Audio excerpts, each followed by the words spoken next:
My name is Cosplay, and today I'm going to show you how I made these fin-tastic boot covers for my Hanon cosplay from Mermaid Melody. Let's dive in!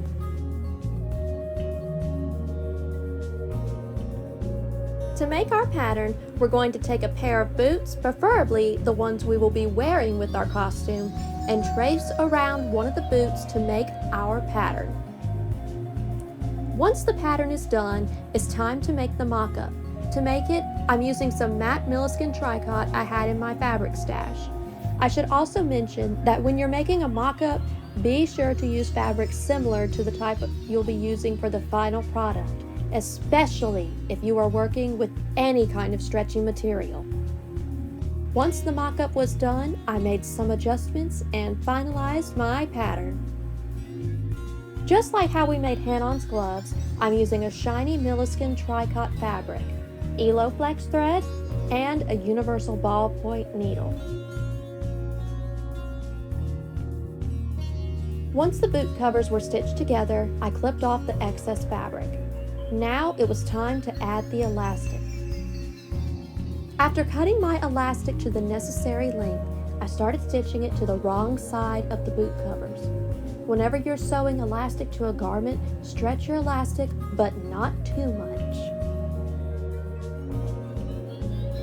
Once the elastic ends were stitched together, which in all honesty you should go ahead and stitch them together before stitching them to the boot covers to make it simpler, it's time to make the casing.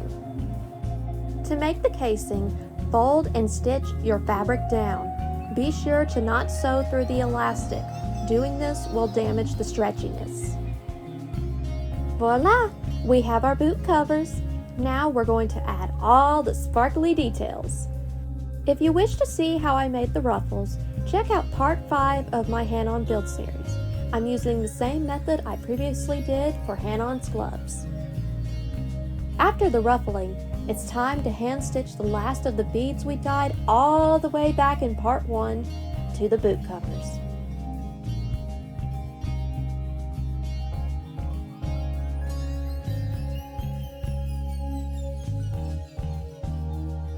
Presto! Hanon's boot covers are finally done, as well as the rest of the costume. Next time, we'll be making an all-new costume from start to finish. If you have any questions, let me know in the comments. Thanks for watching, and remember to always believe in love. Bye!